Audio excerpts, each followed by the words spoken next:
Bismillahirrahmanirrahim. Assalamualaikum warahmatullahi wabarakatuh. Alhamdulillahi rabbil alamin. Wassalatu wassalamu ala ashrafil anbiya'il mursalin wa ala alihi wa sahbihi ajma'in. Allahumma salli ala Sayyidina Muhammad wa ala ali Sayyidina Muhammad, amma ba'd. Sidang pendengar warga pendidik yang dimuliakan oleh Allah Subhanahu wa taala sekalian, alhamdulillah, marilah kita sama-sama merafakkan merasa syukur kepada Allah Subhanahu wa taala, kerana dengan izin Allah Subhanahu wa taala jugalah kita dapat bersama pada slot kali ini, iaitu slot bicara ilmu. Kita dapati bahawa kita sekarang ini kita masih berada di penghujung bulan Ramadan. Oleh itu, di kesempatan yang Allah Subhanahu wa taala berikan kepada kita, banyaklah bersyukur kepada Allah. Cuba bayangkan malam yang ke-27 yang berlakunya semalam, andainya diizinkan oleh Allah semalam itu malam terqadar, alangkah beruntungnya tuan-tuan, puan-puan apabila beramal pada malam tersebut. Ingatlah, sama-sama kita tahu, sama kita ambil pedoman, malam Lailatul Qadar ini anugerah Allah Subhanahu wa taala hanya untuk umat Nabi Muhammad sallallahu alaihi wasallam, yang Allah beri khusus, yang tidak ada pada umat-umat lain.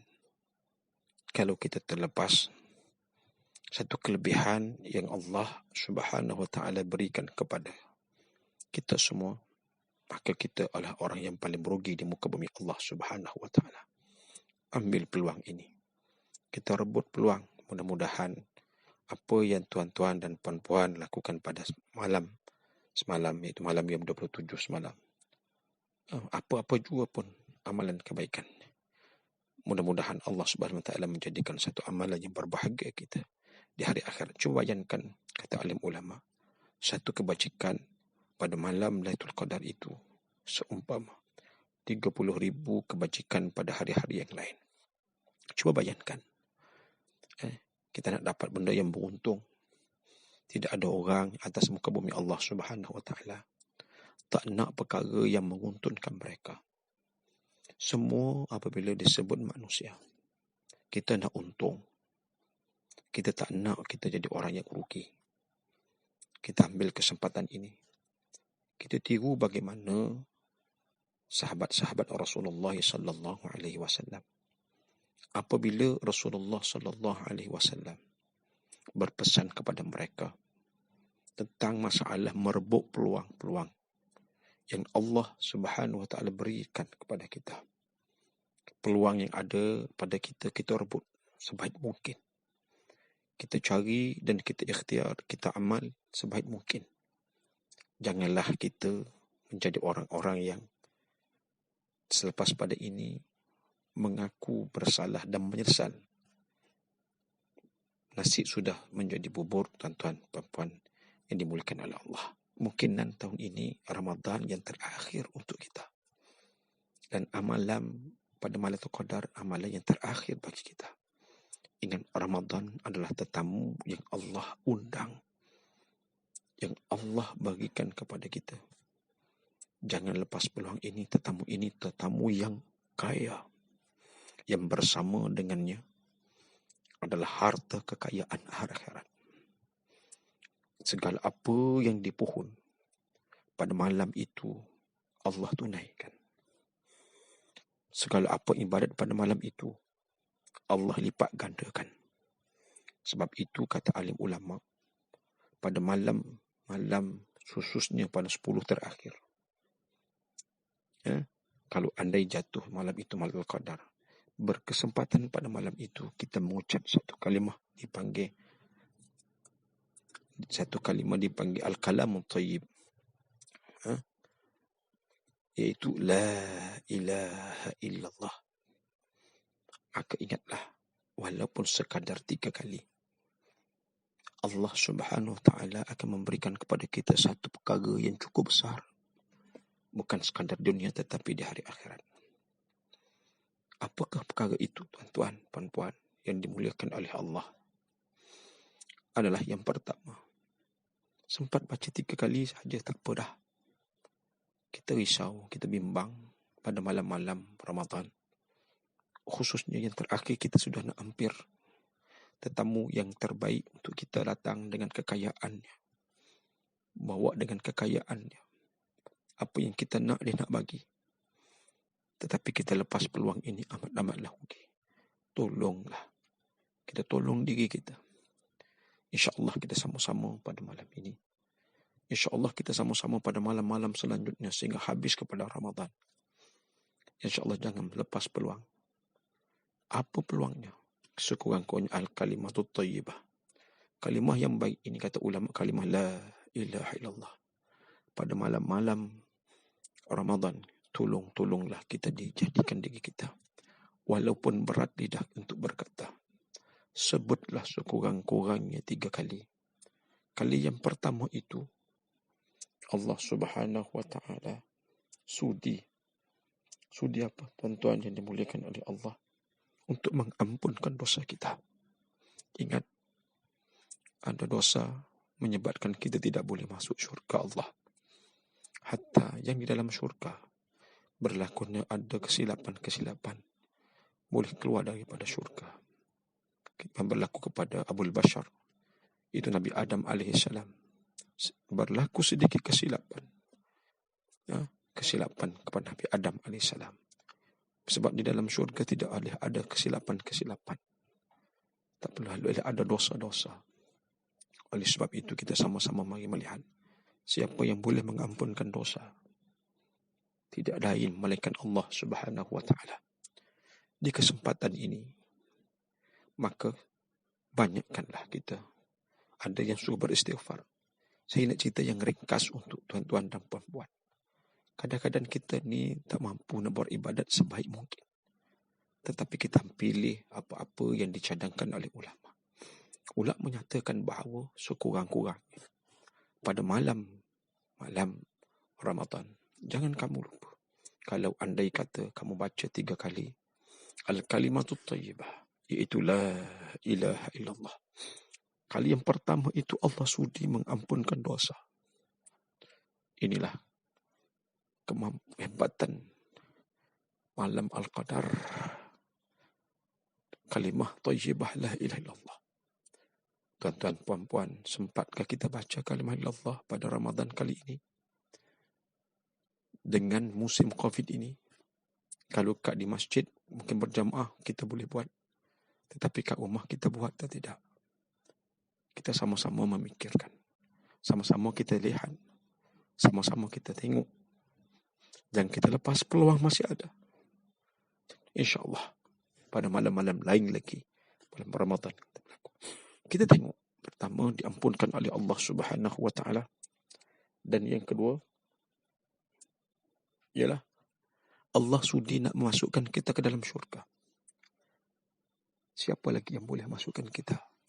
Siapa lagi yang boleh mengampunkan dosa kita?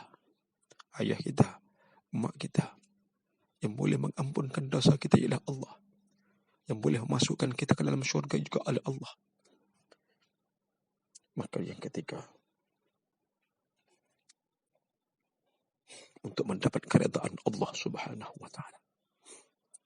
Kata ulama, apa untungnya dapat keredaan ini? Keredaan ini maksudnya tidak ada di sana kesengsaraan. Tidak ada lagi kesakitan, keperitan, kesusahan. Itulah bukti keredaan Allah Subhanahu wa ta'ala. Di kesempatan ini, peluang yang Allah beri kepada saya untuk kita berkongsi bersama. Rebut peluang-peluang yang Allah berikan kepada kita. Alhamdulillah semalam 27. Mudah-mudahan kita rebut peluang yang 27 semalam. Daripada kalangan kita ada yang merebut, alhamdulillah, dan mudah-mudahan kita berharap semalam itu malam Al-Qadar. Kalau tak berlakunya semalam Al-Qadar, mungkin ada lagi malam-malam yang sebelum hari ini. Malam 28, 29, malam ke-30 ada lagi. Bahkan ada hadis-hadis yang 10 terakhir Ramadan. Jangan risau, yang kita nak, yang kita minta di sini adalah kita nak melihat, kita sama-sama melihat dan menengok. Kita nak tengok apa sebenarnya apa yang ada. Apabila Rasulullah sallallahu alaihi wasallam bagaimana sahabat Rasulullah ini mengambil kesempatan peluang keemasan apa yang Rasulullah sallallahu alaihi wasallam ceritakan kepada mereka.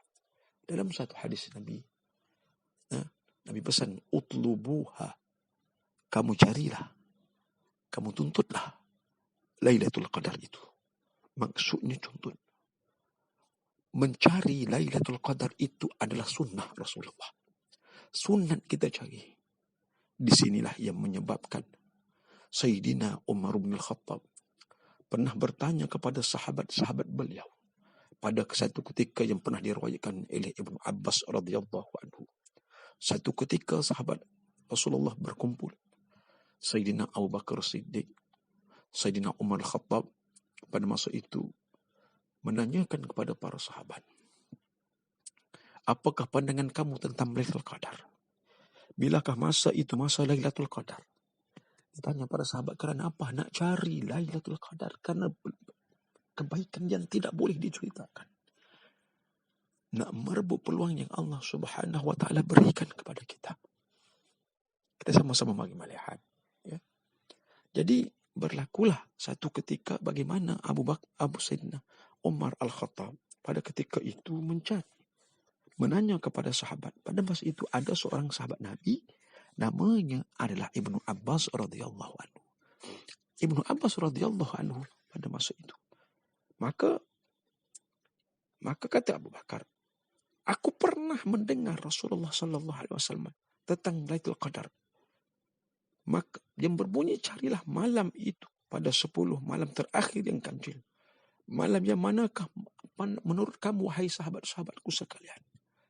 Sebahagian sahabat Rasulullah sallallahu alaihi wasallam mereka itu berkata pada malam suatu, ada yang lain pada malam yang ketiga terakhir Ramadan, pada banyak kelima yang terakhir, sebagian lain mengatakan malam ketujuh yang terakhir sebagaimana kita pada dan sebagainya. Maka Ibnu Abbas radhiyallahu anhu pada masa itu hanya diam. Lalu Sayyidina Umar berkata, apa pandangan kamu, wahai Ibnu Abbas? Maka disitulah apabila Sayyidina Umar bertanya kepadaku, aku berkata, sesungguhnya aku mendengar Allah sendiri menyebut bilangan 7 pada kebanyakan perkara. Dia menyebut 7 lapis langit, begitu juga dengan buminya. Begitu juga dia mencipta manusia mempunyai 7 fasal dalam setiap peringkat hidupnya. Dan tumbuhan bumi dijadikan dalam masa 7 hari. Sampai begitu sekali. Angka 7. Maka kemudian Sayyidina Umar bin Khattab radhiyallahu anhu, aku masih tidak puas hati dengan kataan kamu. Maka Sayyidina Ibnu Abbas radhiyallahu anhu mengatakan bahawa, tahu oleh kamu, kan kita perkataan Lailatul Qadar, cuba kita tengok. Lam ya lam ta. Lam ya lam ta ini berapa huruf ya? Lailatul Qadar itu 9 huruf. Kemudian disebut dalam surah Al-Qadar itu, Lailatul Qadar itu 9 huruf. Disebut di dalam surah Al-Qadar, inna anzalnahu fi Lailatul Qadar 1. Lailatul Qadr 2. Lailatul Qadri khairun min alfi syahr. Wa ma adraka ma Lailatul Qadr. Apa yang kamu faham tentang Lailatul Qadar? Lailatul Qadr 3 kali disebutnya, 9 didarab dengan 3. Maksudnya angka keluarnya akan 7. 27. Sayyidina Umar masih lagi tak puas hati dengan pendapat yang diutarakan oleh Ibnu Abbas. Maka diuraikan lagi kali yang seterusnya bahawa, wahai Umar, kata lafaz kalimah, cuba kamu bilang bermulanya inna anzalnahu fi Lailatul Qadr, sehinggalah sampai kepada satu kalimah perkataan salamun, sejahtera. Sejahteralah Al-Qadar itu. Salamun hiya, perkataan hiya itu kembalinya kepada Lailatul Qadar. Dan hari ini duduk di tempat yang ke-27. Cuba kita lihat bagaimana pandangan Ibnu Abbas ini menyebabkan Sayyidina Umar bin Khattab yakin dan percaya bahawa dia meletakkan kepada diri dia bahawa Lailatul Qadar itu adalah akan hanya berlaku adalah pada malam 27 Ramadan. Sebagaimana semalam lah kalau mengikut pandangan Sayyidina Umar bin Khattab. Oleh sebab itu kita kata Umar pernah bercerita, barang siapa yang menghidupkan malam 27 contohnya di bulan Ramadan, sehinggalah ke waktu subuh, lebih aku kasih daripada malam-malam lain bulan Ramadan. Kita tengok begitu sekali dalam keadaan bagaimana Sayyidina Umar bin Khattab. Oleh itu saya nak cerita di sini, kita bukan apa ya, bukan kita nak fikir hanya malam 27, tetapi nak cerita bagaimana sahabat merebut peluang, mencari dan mencari. Inilah konsep sepatutnya ada bagi seorang guru. Kita mencari ilmu, kita cari alternatif. Sekarang ini dalam musim COVID-19, kita cari pelbagai ilmu untuk cipta pelbagai ilmu yang baru. Kita menerokai ilmu-ilmu yang baru. Kita tengok ada alim ulama zaman dulu menerokai ilmu-ilmu bidang yang hebat. Kita tengok Imam Syafi'i menerokai bidang fiqh. Yang mana alim ulama lain bidang macam-macam dan sebagainya. Inilah kehebatan sebenarnya. Mencari dan terus mencari. Apabila Nabi suruh mencari, mereka sahabat mencari. Bukan itu saja, ada sehingga kan Bilal ibn Rabah. Apabila dia tengok satu malam itu pelik bagi dia. Dia rasa sejuk saja. Kemudian ada sedikit hujan. Kemudian apabila dia hujan, maklumlah zaman dulu bukan macam kita di masjid sekarang ini. Ya, maka duduknya dia, maka sujud terkenalah di dahinya itu ada basah dia. Maka dia merujuk pada ya Rasulullah, apakah ini malam Qadar? Nabi kata, Nabi kata macam mana? Ya, inilah Qadar. Mencari, sahabat-sahabat mencari, ada ulama tabi mencari. Bagaimana mereka itu mencari? Sehingga apabila masuk saja waktu maghrib, kita tahu Lailatul Qadar ini adalah waktu sebelum maghrib, ya. Waktu maghrib sampai waktu subuh. Ya.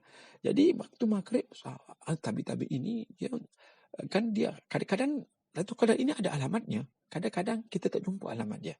Tapi yang Allah beri, kalau Allah nak beri pada siapa, dapat alamat. Dan salah satu alamat kata alim ulama dalam kitab-kitab, ya. Kitab-kitab lama. Okay. Jadi dia kata satu-satu sahaja alamatnya adalah apa dia? Air laut yang masin pada malam itu akan jadi tawar. Mereka itu kadang-kadang berlari, kadang-kadang selepas solat beribadat.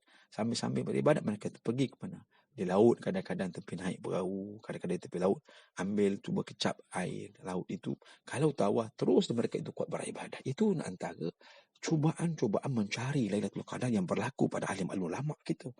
Sebab itu kalau kita jangan lupa, Imam Syafi'i mengatakan malam 21, Imam Sambasa dikata malam 22, Amrul bin Unais pada malam 3, macam-macam lagi yang kita tahu bagaimana tabi'in dan sebagainya. Tapi malam 7 kebanyakan ulama dan tabi'in adalah malam 7.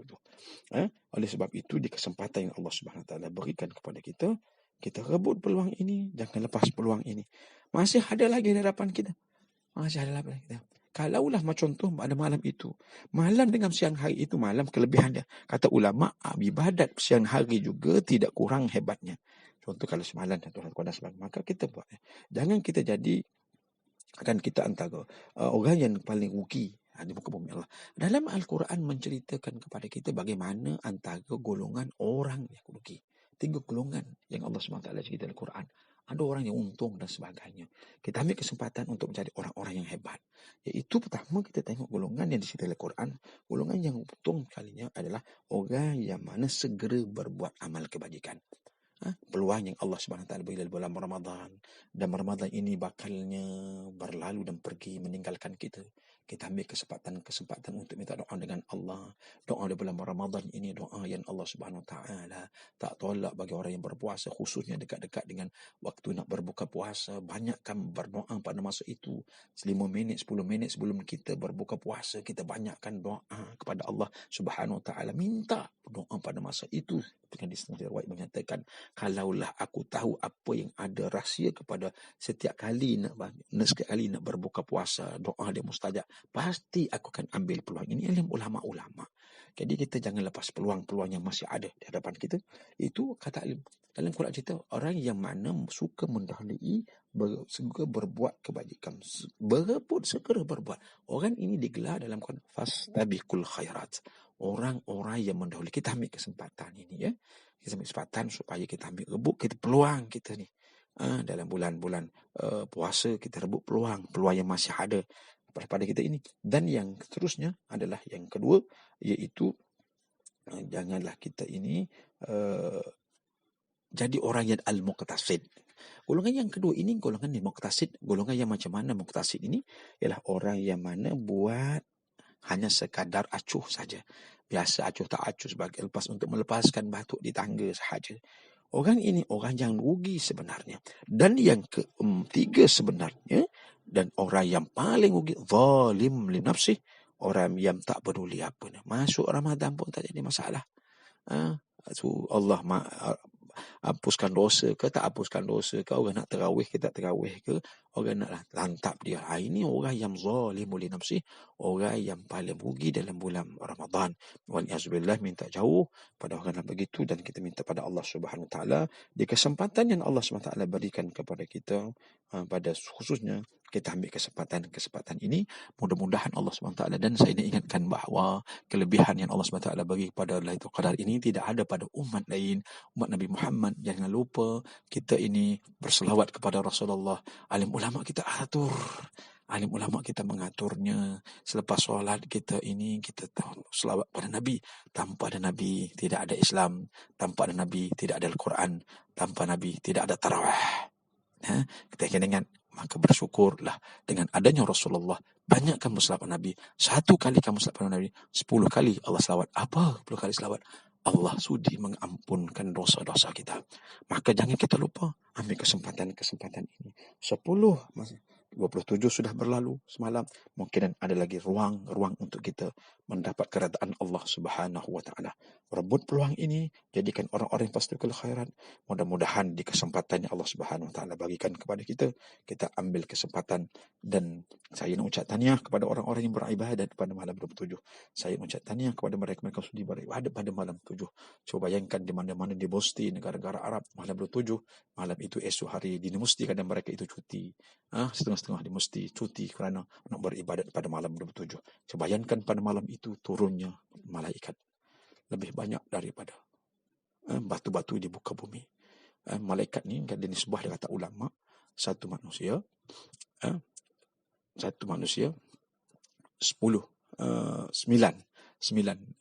jin. Kemudian daripada satu manusia itu 90 malaikat. Cuba bayangkan malaikat ni banyak turunnya ke bumi, bukan untuk apa?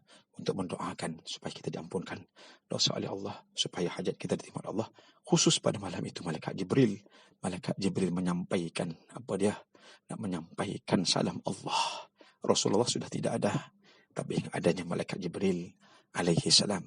Mudah-mudahan pada malam itu malaikat Jibril bersalam dengan kita. Apa tanda malaikat Jibril bersalam? 3 tanda kata ulama. Satunya ialah bulu rama kamu, bulu-bulu rama kita meremang bulu rama kita. Dan yang kedua, linangan air mata. Linangan air mata. Yang ketiga, hati kamu akan terlalu sangat-sangat sedih. Tersedih dan sedih. Keluarnya air mata. 3 keadaan apabila mata Qadar. Sesiapa yang disentuh oleh malaikat Jibril, insya-Allah dialah ahli syurga. Tercatat ahli syurga. Dan dia antara orang yang akan dapat syafaat Jibril alaihi salam pada hari akhirat nanti.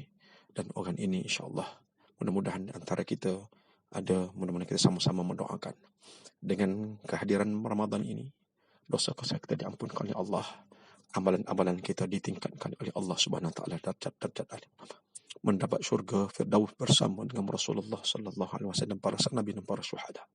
Mudah-mudahan kita bersama dengan keluarga, insya-Allah kita sama-sama doakan di kesempatan ini. Dan di akhir kata, saya nak mengucapkan dan selamat menyambut Aidil Fitri. Maaf zahir dan batin. Mudah-mudahan Allah Subhanahu Wa Taala menerima amalan puasa, menerima solat-solat kita semua. Mudah-mudahan Allah Subhanahu Wa Taala menjadikan kita antara orang-orang yang soleh. Itu saja. Assalamualaikum warahmatullahi wabarakatuh.